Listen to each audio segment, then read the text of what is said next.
Assalamualaikum warahmatullahi wabarakatuh. Perkenalkan, nama saya Bobi Damara, dosen dari Fakultas Sains dan Teknologi, Program Studi Teknik Sipil. Saya membuat video ini untuk melengkapi salah satu persyaratan sertifikasi dosen di tahun 2025, yaitu pernyataan diri dosen dalam unjuk kerja tridharma perguruan tinggi atau disingkat PDD UKT-PT dalam metode pengajaran. Pada kesempatan kali ini, saya akan memaparkan mata kuliah yang saya ampu, tentunya sesuai dengan bidang saya, yaitu bahan perkerasan jalan pada mahasiswa semester 3. Mata kuliah ini merupakan mata kuliah inti pada program studi teknik sipil yang berbobot 2 SKS dengan 16 kali pertemuan. Tujuan inti dari mata kuliah ini adalah membekali mahasiswa dengan pengetahuan dan keterampilan mengenai berbagai jenis bahan material yang digunakan dalam konstruksi perkerasan jalan, serta metode pengujian dan pengaplikasian dalam praktek di dunia nyata. Jadi mahasiswa diharapkan dapat mengimplementasikan kemampuannya di dunia nyata. Sesuai dengan RPS, CPMK mata kuliah ini adalah yang pertama, 1. Mahasiswa mampu menjelaskan jenis perkerasan dan jenis material yang digunakan. Yang kedua, mahasiswa mampu mengidentifikasi kekuatan material lapis penutup struktur jalan.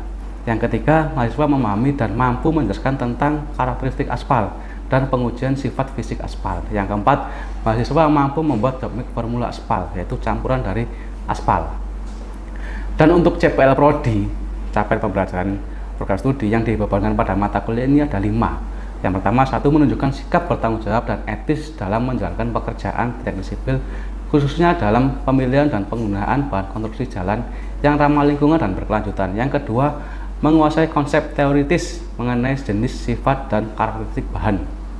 Yang ketiga, mampu menerapkan pemikiran logis, kritis, dan sistematis dalam menganalisis hasil pengujian laboratorium. Yang keempat, mampu mengidentifikasi jenis dan memilih bahan yang sesuai dengan kondisi lalu lintas, lingkungan, dan karakteristik tanah. Yang kelima, mampu merancang campuran aspal dan mengevaluasi kualitas bahan berdasarkan hasil pengujian serta spesifikasi teknis proyek jalan. Selanjutnya, untuk teori atau materi dari mata kuliah terdiri dari 5 pokok bahasan, yaitu yang pertama, mengetahui jenis perkerasan jalan, flexible pavement dan rigid pavement. Yang kedua, mengidentifikasikan material penyusun perkerasan jalan sesuai dengan standar nasional SNI atau SNI.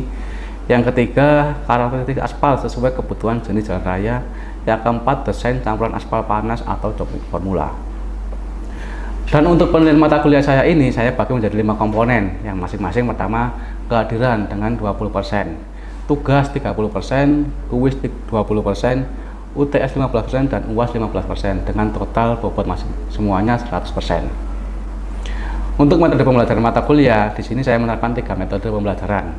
Yang pertama ada ceramah tatap muka atau luring, yang kedua diskusi interaktif antara dosen dan mahasiswa, yang ketiga pembelajaran mandiri. Hasil akhir atau learning outcome dari mata kuliah ini adalah yang pertama, mahasiswa dapat menganalisis dan mengevaluasi hasil pengujian bahan konstruksi jalan. Mahasiswa bisa merancang campuran aspal menggunakan metode Marshall dengan memperhatikan proporsi optimal dan parameter mutu. Yang ketiga, mahasiswa dapat menerapkan prinsip pemilihan dan penggunaan bahan yang efisien, berkelanjutan, dan sesuai dengan kondisi lingkungan dan lalu lintas. Hasil learning outcome mata kuliah ini tentunya selaras dengan penelitian yang pernah saya lakukan di tahun 2023, yaitu dengan judul pengaruh pemanfaatan limbah masker medis sebagai bahan campuran plaston ACBC terhadap nilai stabilitas. Ini telah saya terbitkan pada jurnal terakreditasi Sinta 4. Selama menjalankan peran sebagai akademisi, saya telah melaksanakan berbagai kegiatan pengabdian kepada masyarakat yang relevan dengan keahlian saya, antara lain 1. Penyusunan dokumen perencanaan pembangunan program SMK Pusat Keunggulan pada SMK Muhammadiyah 1 Lamongan, yaitu bertujuan mendukung peningkatan kualitas pendidikan vokasi berbasis keahlian konstruksi dan infrastruktur. Lalu untuk pengabdian masyarakat saya yang kedua adalah pemeriksaan teknis pembangunan sentra kuliner Sukodadi di Kabupaten Lamongan pada tahun anggaran 2021. Sebagai bentuk kontribusi terhadap pengawasan kualitas pembangunan infrastruktur publik dan pemberdayaan ekonomi lokal. Dan pengabdian masyarakat saya yang terakhir adalah sosialisasi distribusi air bersih di Desa Temenggung Baru, Kecamatan Lamongan, yang saya tujukan untuk meningkatkan pemahaman masyarakat terkait tata kelola air bersih secara berkelanjutan dan efisien. Demikian deskripsi diri dari saya, Bobi Damara, dosen Fakultas Sains dan Teknologi, Program Studi Teknik Sipil. Wassalamualaikum warahmatullahi wabarakatuh. Berikut saya lanjutkan untuk cuplikan video proses pembelajaran saya secara luring di kelas. Assalamualaikum warahmatullahi wabarakatuh. Oke, gimana Mas? Sehat semua hari ini? Alhamdulillah. Oke. Sesuai pertemuan hari ini di Mahasiswa Semester 3, Panembahan Jalan Raya ya. Pertemuan pertama kemarin kita sudah membahas tentang sejarah tentang jalan raya, ya kan? Nah, sekarang untuk pertemuan kedua, sesuai dengan RPS, ya kan? CPMK mahasiswa mampu menjelaskan tentang flexible pavement, rigid pavement, dan composite pavement. Jadi untuk pertemuan kali ini kita bahas tentang 3 jenis jalan, ya kan? Fleksibel, rigid, sama composite. Oke. Terus metode perkuliahan tatap muka luring, dan kita akan coba diskusi ya nanti.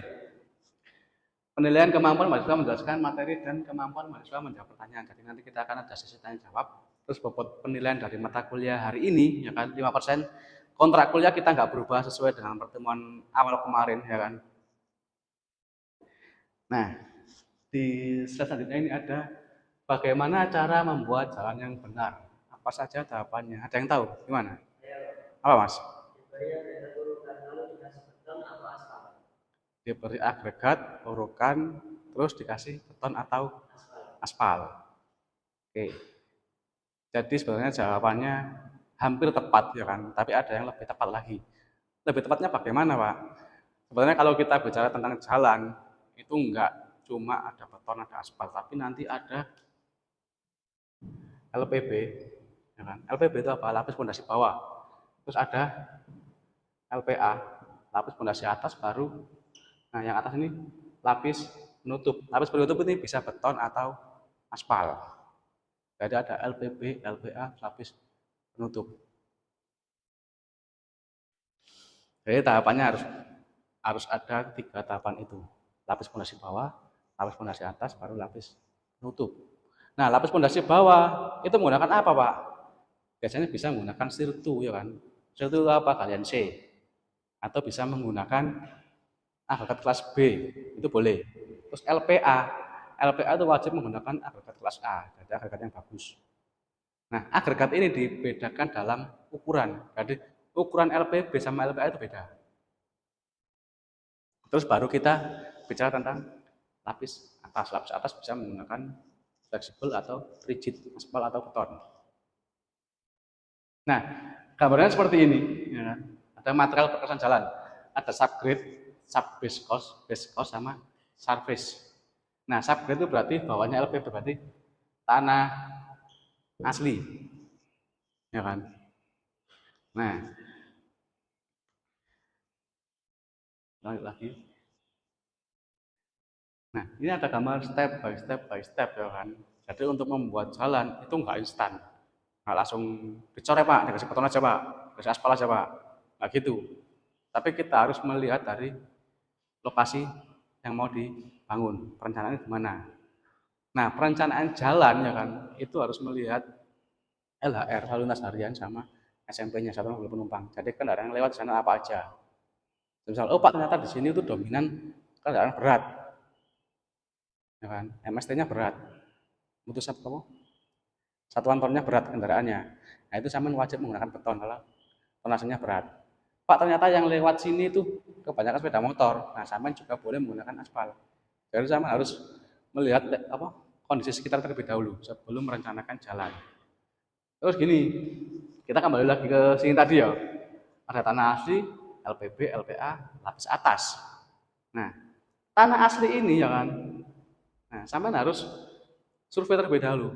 Tanahnya tanah apa? Tanah lempung, tanah gambut, atau tanah keras. Jadi sampean harus tahu kondisi tanahnya terlebih dahulu sebelum merencanakan jalan. Nah, biasanya minimal kalau di tanah masih asli ya kan, minimal sampean harus melakukan pengujian DCP, dynamic count penometer. Nah, itu nanti sampean kalau nggak salah di semester 4 ya ada praktikum tanah lapangan. Itu nanti sampean diajari untuk mencari kekerasan tapis permukaan tanah.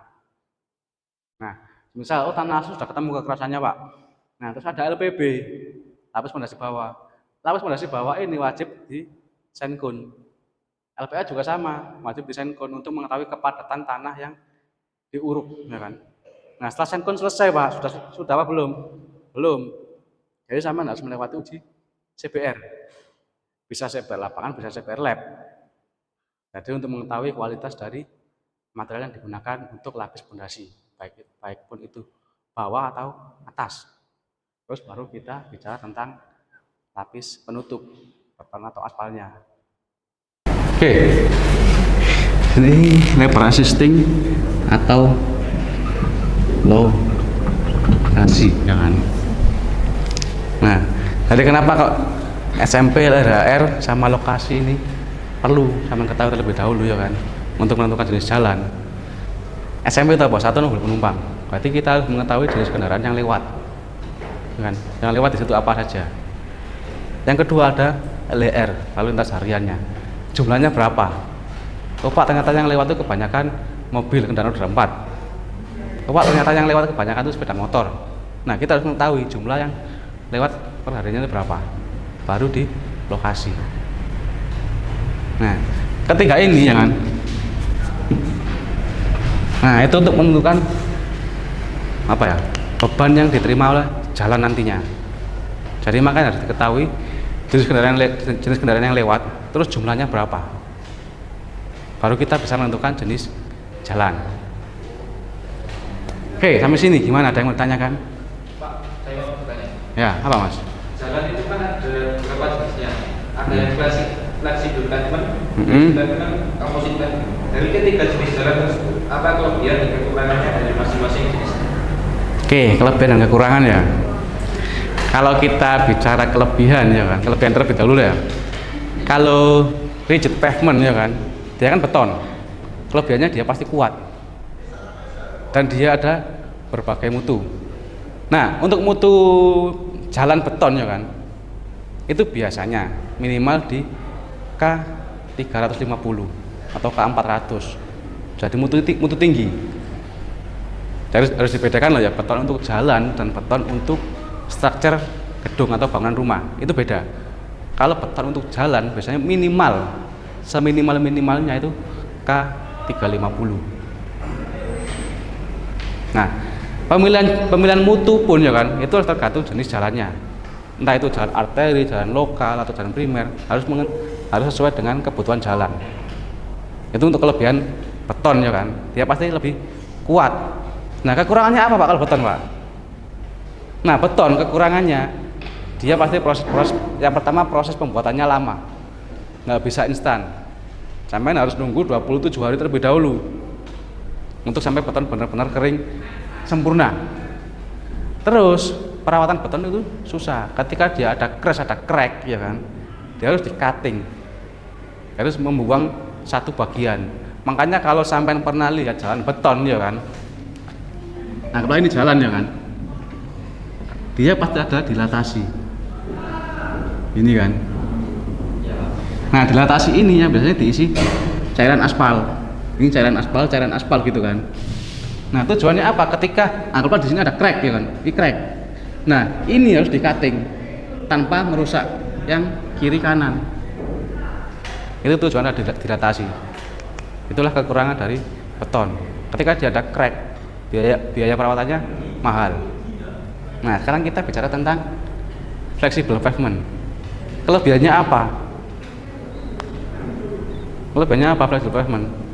Kalau sampean pernah ngerti orang membuat jalan aspal ya kan, biasanya kan cuma 1-2 hari, sehari lah itu jadi dan bisa langsung digunakan, iya kan? Nah, itu kelebihan dari aspal.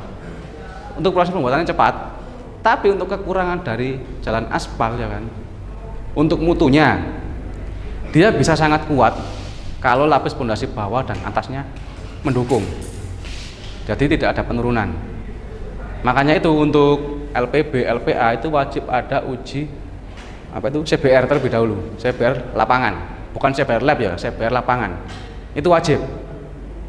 Jadi wajib ada pengujian pondasi bawah, pondasi atas terlebih dahulu untuk menghasilkan mutu aspal lapis atasnya yang kuat. Nah, terus untuk kekurangan dari aspal itu apa, Pak? Dia sangat ringkih terhadap air.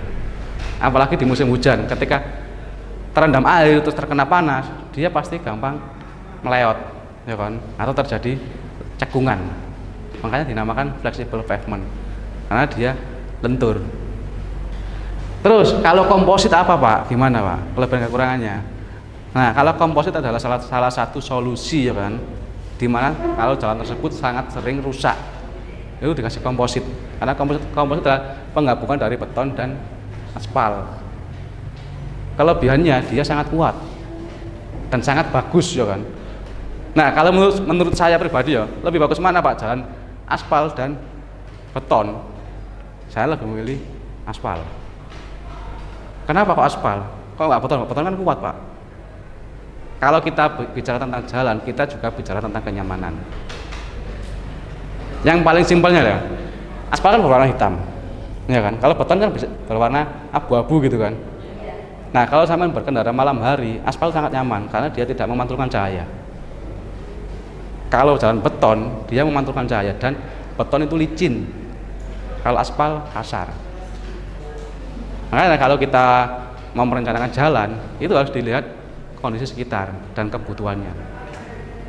Kalau jalan aspal itu memang sangat direkomendasikan. Karena untuk keselamatan pengendara juga sangat safety, sangat aman. Karena dia tidak memantulkan cahaya dan dia kasar.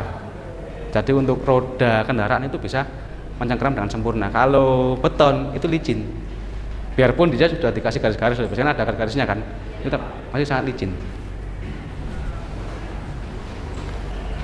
Nah, ini material penyusunnya subgrade ya kan, kita kan lagi subgrade itu apa? Tanah dasar. Jadi tanah dasarnya ada subbase, base course sama surface. Nah, subbase ya kan, atau subbase course, lapis pondasi bawah. Ya, itu ada agregat kelas B sama C, atau pedal juga boleh. Tadi kan di awal sudah saya terangkan kan ya. Mungkin atau gini. Nah, di sini ada kelas discussion ya kan, kita bisa berdiskusi, atau mungkin dari pertemuan ini ada yang mau sampai tanyakan. Bagaimana, Mas, Mbak?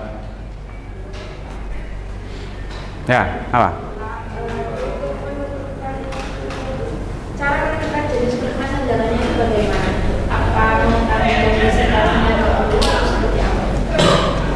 Nah, kalau cara menentukan jenis perkerasan jalan ya kan, ini.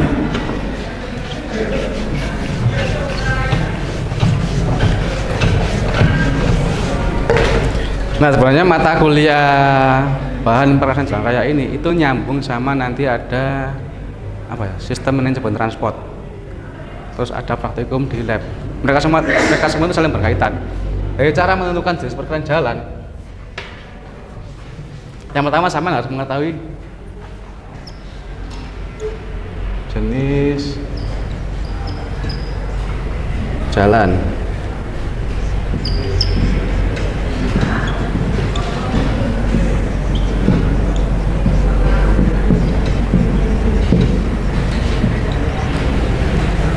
Nah, ada arteri lokal primer ya kan. Nah, mereka ini dibedakan dari lebar. Ada lebar jalan.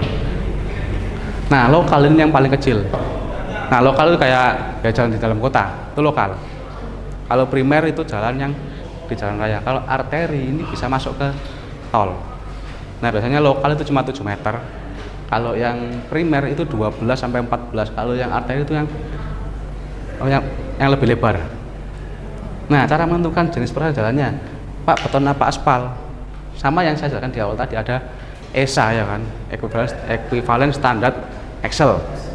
Jadi sampai harus mengetahui jenis kendaraan yang lewat, terus lalu lintas hariannya apa, sering dilewati kendaraan apa. Oh ya, sedikit tambahan ya, kalau kita bicara tentang SMP satu mobil penumpang ya kan mungkin yang sampai tahu kan sepeda motor, mobil, truk, bus gitu kan. Nah, tapi kalau untuk menentukan jenis perkerasan jalan ini kita lihat dari gandar. Ngerti gandar? Gandar kendaraan, sumbu gandar. Nah, sumbu gandar itu apa? Jumlah roda. Sumbu gandar itu jumlah roda. Semakin banyak jumlah roda yang digunakan, berarti dia semakin berat.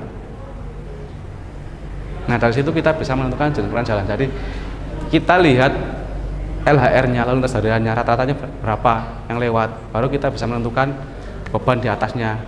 Terus baru jenis jalan yang digunakan, entah itu beton atau aspal atau komposit, kita wajib melewati ESA terlebih dahulu, equivalent standard axle, untuk menentukan jenis jalannya. Ya, ada lagi yang mau bertanya? Silakan. Ya. Sekarang ini kan masih banyak jalan yang rusak ya Pak. Nah itu kira-kira penyebabnya karena apa? Oke, penyebab jalan rusak ya kan. Kalau paling gampang ya kan. Oke.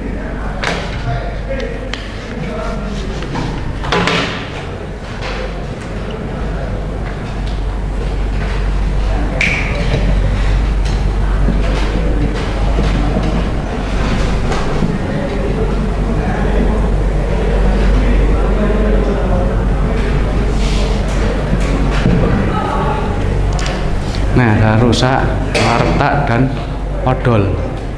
Ngerti odol? Ada yang tahu odol?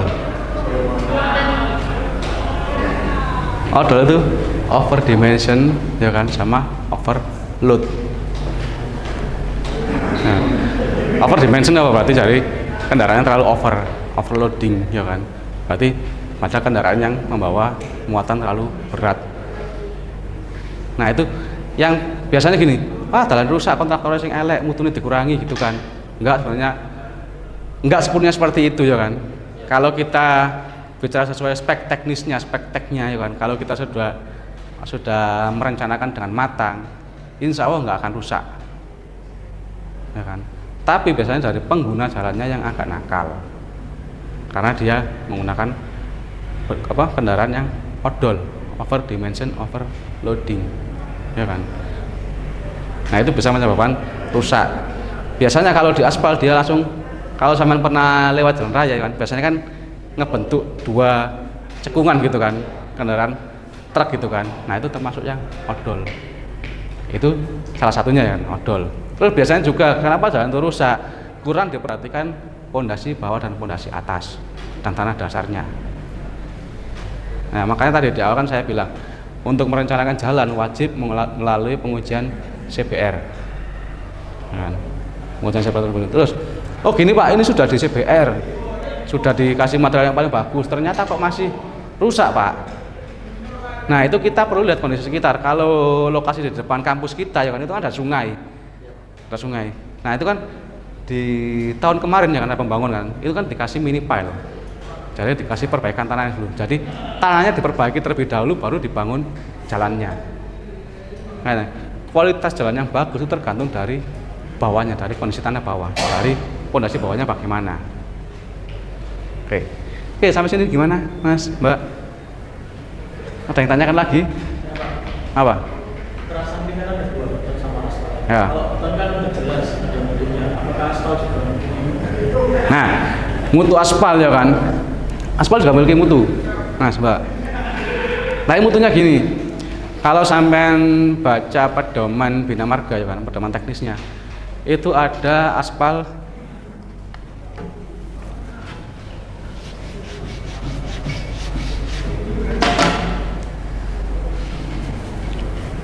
ya.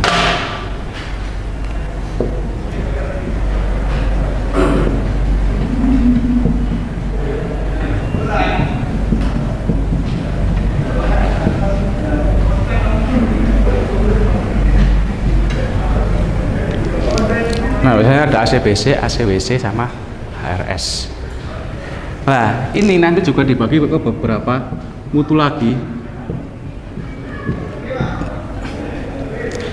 Nah, cara menentukan mutu ya kan, mutu aspal itu kita lihat dari gradasi saringan material yang digunakan. Kalau sampean pernah praktikum beton ya kan, sampean pernah melakukan pengujian pengayakan agregat kasar, agregat halus kan ya. Nanti masuk ke kelas yang mana? Nah, untuk menentukan mutu aspal juga sama. Sampean harus menggunakan material tersebut. Misal, Pak, saya menggunakan ACWC, ya kan?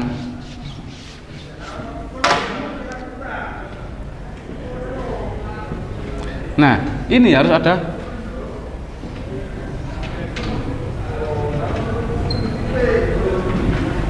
dari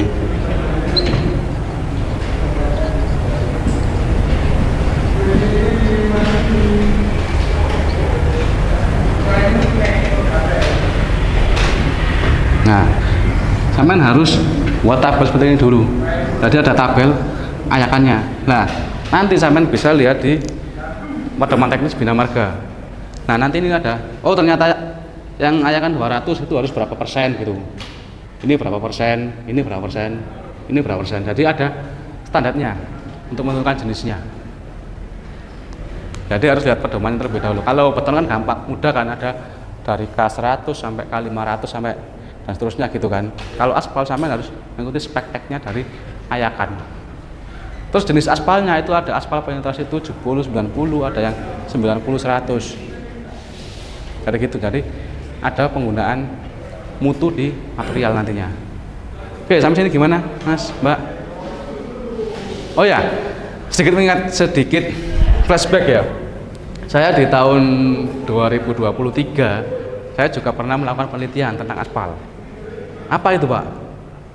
Jadi saya menggunakan limbah masker medis.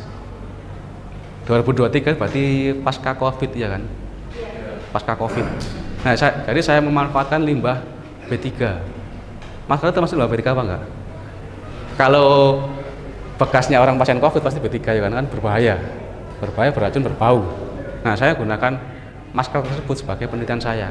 Jadi saya meninjau penggunaan aspal ACWC yang saya tinjau di stabilitasnya, stabilitas aspal dengan campuran aspal masker. Pak, kenapa kok masker kok nggak yang lainnya? Kalau kita bicara gampang-gampangannya kan aspal kan fleksibel ya kan, lentur kan. Nah, terus masker selain ini barangnya nggak bisa didaur ulang ya kan, nggak bisa digunakan lagi, pasti dibuang kan, karena yang saya gunakan masker medis, masker yang berbahaya kan, medis. Nah, masker itu kan mengandung kayak plastik dan karet-karet gitu kan, ya kan, sama-sama lentur, jadi masih klop kalau disambungkan dengan aspal. Jadi saya pernah melakukan penelitian tersebut, jadi penggunaan limbah masker. Nah, itu pun termasuk inovasi kan, karena kalau gimana ya, kalau kita bicara tentang Pak saya buat aspal biasa aja lah Pak, nggak usah inovasi. Sebenarnya boleh-boleh saja, tapi alangkah baiknya sampai bisa memanfaatkan barang sekitar yang tidak digunakan, apalagi limbah B3. Makanya saya dulu tuh pengen buat penelitian, bagus, kayaknya bagus ya kalau kita bikin aspal dengan limbah masker. Jadi itu yang pernah saya lakukan tentang jalan. Jadi kenapa kok mata kuliah ini saya ampuh, karena memang ini di bidang saya.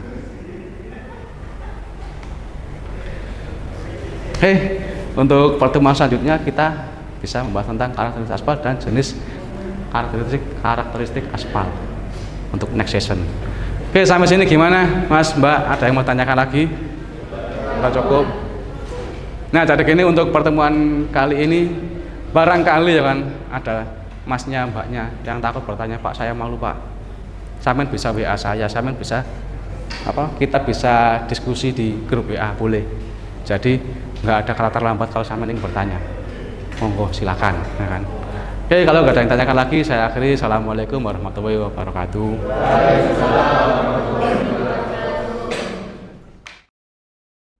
Demikian cuplikan video proses pembelajaran dari saya. Semoga video ini bisa menjadi pertimbangan pengajuan sertifikasi dosen saya di tahun 2025. Wassalamualaikum warahmatullahi wabarakatuh.